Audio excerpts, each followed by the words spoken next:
Bom, galera, vamos então começar aqui o nosso bloco de exercícios. Esse é o bloco de exercícios em termos de módulo mais longo que nós vamos ter. Esse módulo 3 tem 37 exercícios, tá? Nesse primeiro vídeo nós vamos resolver os exercícios de 1 a 6, lá da página 27 e 28. Vem comigo, vamos começar então agora a resolução dos exercícios de geometria plana e geometria espacial. Vamos lá. Exercício 1 diz o seguinte, ó. Uma fábrica de fórmicas produz placas quadradas de lados de medida igual a y centímetros. Essas placas são vendidas em caixas com N unidades e na caixa é especificada a área máxima S que pode ser coberta pelas N placas. Devido a uma demanda do mercado por placas maiores, a fábrica triplicou a medida dos lados de suas placas e conseguiu reuni-las em uma nova caixa, de tal forma que a área coberta não fosse alterada.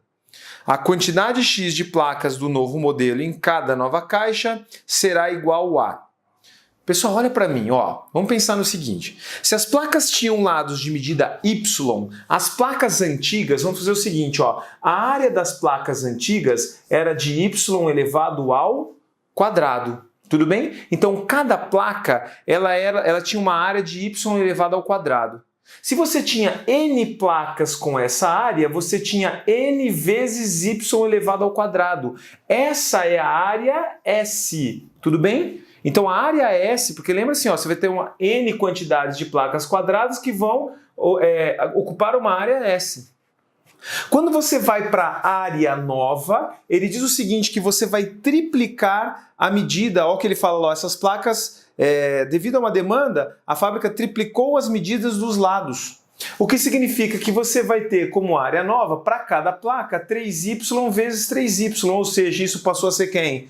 3y vezes 3y passou a ser 9y ao quadrado. Agora presta atenção, vamos lá. Cada placa tinha área y quadrado, agora cada placa vai ter 9y quadrado. Se a área S não pode mudar, vê se você concorda comigo. Para a área S não mudar, quantas placas que eu tenho? Eu tinha N vezes Y quadrado. Então, olha o que eu vou ter que fazer agora, ó. N sobre 9 quantidades. Então, se eu tinha N placas, agora eu tenho N sobre 9. Por que N sobre 9? Porque N sobre 9 vezes a nova área, o 9 simplifica com 9, claro, a área S continua NY ao quadrado. Professor, então significa que você vai ter N sobre 9? Perfeito. E por isso você sabe, então, que a alternativa correta vai ser a letra A. Tudo bem? Molezinha? Vamos para o exercício 2. Num parque aquático, existe uma piscina infantil na forma de um cilindro circular reto de 1 metro de profundidade e volume igual a 12 metros cúbicos, cuja base tem raio R e centro O. Ó, 1 metro de profundidade, volume igual a 12 metros cúbicos. Deseja construir uma ilha de lazer seca no interior dessa piscina, também na forma de um cilindro circular reto, cuja base estará no fundo da piscina e com o centro da base coincidindo com o centro do fundo da piscina, conforme a figura. O raio da ilha de lazer será Rzinho. Deseja-se que após a construção dessa ilha, o espaço destinado à água na piscina tenha um volume de no mínimo 4 metros cúbicos. Pessoal, se você falou que depois da construção da ilha, o espaço destinado à água vai ter que ter no mínimo 4 metros cúbicos, a piscina que tinha 12 metros cúbicos vai ter que sobrar pelo menos 4. Ou seja, a ilha vai ter que ter no máximo 8 metros cúbicos de volume. Se a piscina antes da ilha tinha 12 metros cúbicos e após você vai ter que ter 4 metros cúbicos, é que o volume da ilha vai ter que ter 8 metros cúbicos no máximo. Lembrando que a profundidade da piscina vai ser 1 metro. Daí ele pergunta, considere 3 como valor aproximado para π. Para satisfazer as condições dadas, o raio máximo da ilha de lazer Rzinho em metros estará mais próximo de... Olha para mim aqui, ó. Se nós estamos falando, vê se você concorda comigo aqui no exercício 2. Se nós estamos falando que o volume de um cilindro sempre, lembra como que é? Volume de cilindro, área da base vezes a altura. A altura da piscina é 1. Se a ilha vai ter formato também de cilindro e ela pode ter no máximo 8 metros cúbicos, πr² vezes 1 vai ter que ficar igual a 8. Ou seja, o valor máximo de R é tal que R quadrado vai ser, olha para mim, uma vez R quadrado é R quadrado. O π ele pediu para considerar 3. Então você vai fazer 8 dividido por 3. 8 dividido por 3, vamos lá, ó. 8 dividido por 3, vamos aproximar isso. 2 vezes 3, 6, vai sobrar 2. Vírgula para separar a unidade de décimo. 20 dividido por 3, 6. Tudo bem? 6 vezes 3, 18, vai sobrar 2. Vai ficar sobrando 2, vai ficar dando 6. Ou seja, pessoal, isso aqui é aproximadamente 2,6. Se Rzinho ao quadrado vai ter que ser aproximadamente 2,6, nós temos que descobrir quem que é este Rzinho, que quando elevado ao quadrado vai dar 2,6.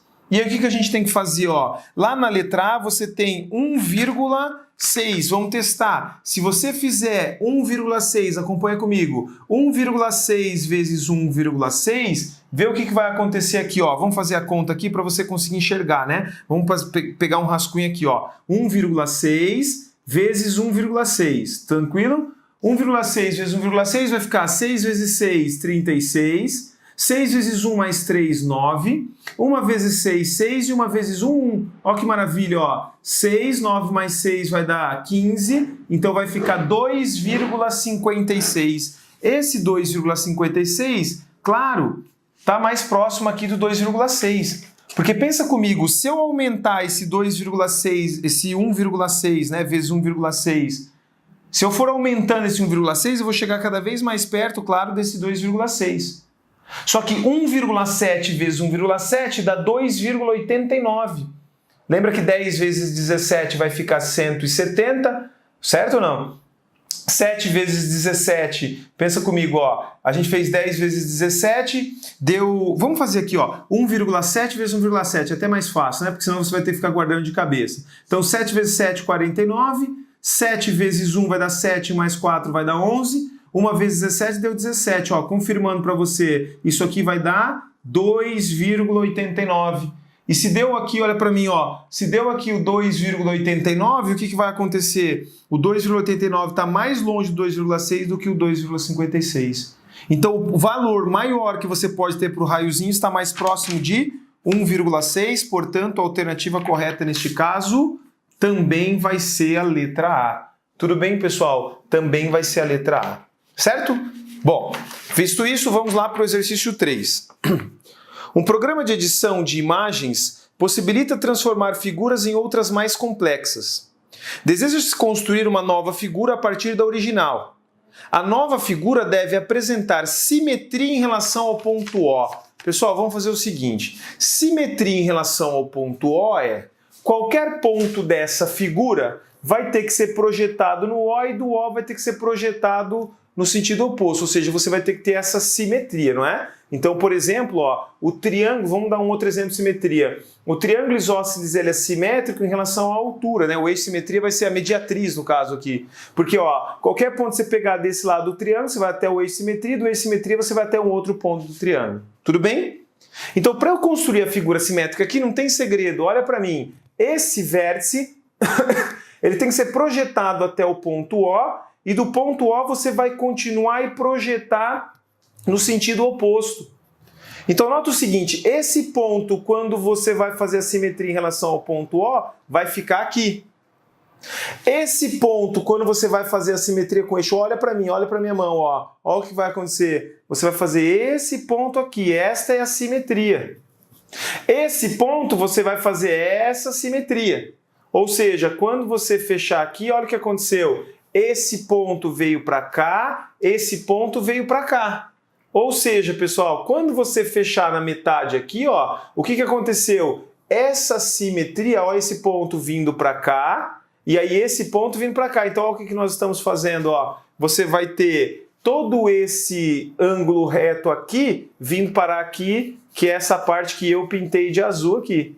Beleza? E todo este ângulo reto que está aqui, ó, vem com a simetria, veio para aqui, que é essa parte amarela. Então essa fica a figura de simetria. E se você prestar atenção, esta figura de simetria está exatamente na alternativa correta da letra E. Beleza? Tranquilo o que é simetria? Se precisar usar de novo, fiquem atentos em relação a essa situação. Vamos lá. Exercício 4. Uma torneira não foi fechada corretamente e ficou pingando da meia-noite às 6 horas da manhã, com a frequência de uma gota a cada 3 segundos. Sabe-se que cada gota de água tem volume de 0,2 ml. Qual foi o valor mais aproximado do total de água desperdiçada nesse período em litros? Olha para mim, nós estamos falando de exercício do Enem. Tem que ter leitura, interpretação e velocidade. Vamos lá. Se a torneira ficou pingando da meia-noite às 6, da 0 hora às 6 são 6 horas. Cada hora, 60 minutos. Cada minuto, 60 segundos. Então, 6 horas vezes 60 minutos, cada minuto vezes 60 segundos. Agora olha para cá. Cada gota, ela pinga, ó, uma gota pinga a cada 3 segundos. Então, se esse é todo o tempo, pego o tempo e divido por 3, porque se isso aqui, ó, 6 horas vezes 60 minutos vezes 60 segundos, esse é o total de segundos que se passou, da meia-noite às 6. Divide por 3, você tem o número de gotas. Se cada gota são 0,2 ml, aqui vai estar a quantidade total de ml. 6 dividido por 3 vai ficar 2. 60 vezes 60, presta atenção, 60 vezes 60, 6 vezes 6, 36. 36 vezes 2 vai dar 72. Com esses dois zeros, seria 7.200. Então fica 7.200 vezes 0,2. 0,2 vezes 10 dá 2, então simplifica um zero aqui, e aí aqui ficaria 2. 2 vezes 720, 2 vezes 0, 2 vezes 2 e 2 vezes 7. Isso em ml. Só que 1.440 ml fica o quê? Ó, se a gente colocar a vírgula aqui, né? Vamos trazer para cá, senão vai ficar com ml, né? 1.440 ml, se ml é 1 litro dividido por 1.000, vai ficar 1,44 litros. E isso significa que é o mais próximo de 1,4, por isso a alternativa correta vai ser a letra C. Beleza? Então vai fazendo a conta e vai complementando da melhor forma possível. Ok? Vamos para o exercício 5. Nos últimos anos, a televisão tem passado por uma verdadeira revolução em termos de qualidade de imagem, som e interatividade com o telespectador. Essa transformação se deve à conversão do sinal analógico para o sinal digital. Entretanto, muitas cidades ainda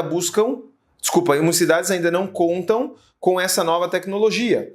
Buscando levar esses benefícios a 3 cidades, uma emissora de televisão pretende construir uma nova torre de transmissão que envie sinais às antenas A, B e C, já existentes nessas cidades. As localizações das antenas estão representadas no plano cartesiano. A torre deve estar situada em um local equidistante das 3 antenas. O local adequado para a construção dessa torre corresponde ao ponto de coordenadas. Daí eu vou pedir para você fazer o seguinte. Alguns desses blocos de exercícios do módulo 3, nós vamos ter que tomar cuidado para não considerar muito o tempo, cuidado com o cronômetro. Por quê? Porque eu vou fazer algumas explicações de algumas questões teóricas importantes quando a gente estiver fazendo o exercício. Esse exercício é um que eu vou precisar fazer isso, então presta atenção. Quando ele fala que a torre deve ser equidistante das 3 antenas, você vai anotar uma coisa importante de teoria. O conjunto de pontos equidistantes entre 2 extremos de um segmento sempre será dado presta atenção, sempre será dado pela mediatriz. A mediatriz de um segmento é a reta que passa pelo ponto médio formando um ângulo de 90 graus. Entre 30 e 70, ó, 30, 40, 50, 60, 70, aqui está o ponto médio, ó. Para este segmento, que seria entre a antena A e a antena B, o ponto médio seria esse ponto aqui, que seria o 50 para X e o 20 para Y. Se eu fizer a mediatriz, que é a reta que passa pelo ponto médio formando um ângulo de 90 graus, presta atenção. Se este segmento em amarelo é a mediatriz, se esse segmento em amarelo é a mediatriz, se esta reta em amarelo é a mediatriz desse segmento, é o conjunto de todos os pontos que têm distância exatamente igual, tanto para o A quanto para o B. Ou seja, se a antena tem que estar equidistante dos 3 pontos, ela tem que estar nessa reta. Mas olha que maravilha, pessoal, se a antena tem que estar nessa reta, significa que ela tem que ter abscissa 50. As duas respostas, nós estamos falando de Enem, as duas respostas que tem abscissa 50 seria 50 e 20 na letra D e 50 e 30. Agora pensa comigo, a mediatriz deste segmento aqui, ó, vai ser uma mediatriz que não vai passar exatamente pelos 50 e 20. Se você fizer a mediatriz, você vai perceber que ela vai passar um pouco para cima. Tanto que aí a gente já tem certeza, vamos fazer aqui aproximado, né? A mediatriz ela vai passar numa situação como essa, que ela vai passar então no ponto 50 e 30. Ou seja, se a mediatriz é a reta que passa por todos os pontos que são equidistantes de A e B, de novo, mediatriz é a reta que passa pelos pontos equidistantes entre A e B. Então, você tem certeza que a antena tem que estar no ponto 50 para X e alguma coisa para Y. Como aqui essa reta, esse ponto já é o 50 e 20, obrigatoriamente não pode ser 50 e 20. A única alternativa que sobra, sem a necessidade de você fazer o cálculo completo, vai ser a alternativa correta, a letra E, que seria 50 para X e 30 para Y. Tudo bem? Então, de novo, guarde e anota. Mediatriz é a reta que passa pelo ponto médio e forma 90 graus com o segmento. E mediatriz é o conjunto de todos os pontos que têm a mesma distância tanto para X quanto para Y. Ou seja, tanto para o ponto A quanto para o ponto B, certo? A mediatriz é o conjunto de pontos que é equidistante dos extremos. Ou seja, olha para mim, qualquer ponto que você pegar nessa reta amarela vai ter a mesma distância para o A e a mesma distância para o B. Então pegou esse ponto, calculou a distância para o A, calculou a distância para o B, a distância vai ser exatamente a mesma. De novo, mediatriz é a reta que passa pelo ponto médio, formando o ângulo de 90 graus com o segmento. E a principal definição, mediatriz é o conjunto de todos os pontos do plano que tem exatamente a mesma distância para os dois extremos do segmento. Tanto que, ó, se essa é a mediatriz do segmento BC, ela vai ser o conjunto de todos os pontos que tem a mesma distância tanto para B quanto para C. Tudo bem, pessoal? Belezinha? Vamos finalizar esse primeiro vídeo com o exercício 6, que diz o seguinte. Uma cozinheira especialista em fazer bolos utiliza uma forma no formato representado na figura. Nela, identifica-se a representação de duas figuras geométricas tridimensionais. Essas figuras são... Quando ele fala essas figuras são, pessoal, você vai ter que olhar para a sua figura ali e você vai perceber o seguinte, ó. Quando você tem um cone, presta atenção, quando você tem um cone circular reto, e você faz uma seção transversal, que é você cortar este cone circular reto de tal forma que esse corte seja paralelo às bases, você vai ter uma figura como essa aqui, ó. Depois, mais à frente, nós vamos ter um outro exercício que vai também falar sobre essa questão do cone, que seria até o cone do trânsito lá. Olha o que vai acontecer. Você tinha o cone e você fez um corte aqui no cone. Quando você tem uma figura como essa, isso é chamado de tronco de cone. Tudo bem? Então isso aqui é chamado de tronco de cone. Se você olhar para o formato ali da sua figura, você vai perceber claramente que a sua figura é formada por dois troncos de cone. E dois troncos de cone está a alternativa correta, letra D. Certinho, pessoal? Só para a gente finalizar o vídeo, não se esqueçam então. Tem um cone circular reto. Pegou um plano que é paralelo à base, tirou o conezinho, o que sobra é um tronco de cone. Tanto que na rua, no trânsito, o que a gente chama de cone de trânsito, se você for parar para pensar o cone de trânsito, no fundo, como ele tem o cortezinho e ele tem essa cabecinha assim, ó, na verdade não é um cone, é um tronco de cone. Tudo bem, pessoal? De novo, dentro desse módulo, muitos exercícios a gente vai ter que parar para explicar algumas questões de teoria. Por isso, em determinados momentos, você vai perceber que a gente vai até gastar um pouquinho mais de tempo. Apesar que se você olhar no teu relógio, para nós fazermos esses 6 exercícios, nós gastamos ali na faixa de uns 18 minutos e pouquinho, mesmo com toda a explicação teórica da mediatriz e com toda a explicação teórica do tronco de cone. Certinho? Um abraço, assista o próximo vídeo, nós vamos fazer a sequência dos exercícios do módulo 3. Até a próxima!